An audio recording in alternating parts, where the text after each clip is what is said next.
PNT li captura na Suspeitu Feto ida, tamba Bosok ema, foosang no karau ho promessa falsa ho deba Servisu e Austrália. PNT li husi Departamento de Investigação Criminal, captura Suspeitu ho inicial FJF e domingo loron do nulo resing ne fulang maio ne. Tamba Bosok ema, ho di foosang ho animal, ho promessa atu ajuda vítima sira ba Servisu e Austrália. Desconfia Suspeitu Feto ho inicial FJF halo cobrança ilegal, no ema barak maksai vítima, foosan inclui animal, tambah hakarak ba Servisu e Austrália.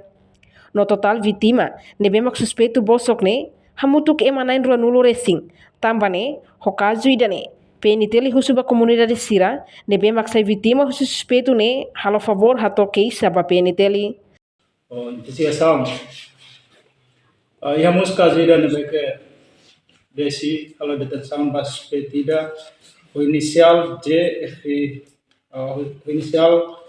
FJF tetida nebe durante ne halo cobrança ilegal nia husu jovens lubukida de Timor Leste para foosang pois nia trata do Servisu Austrália masyarakat lain não sei que desi deteng nia deteng atau apresenta by primeiro diretor.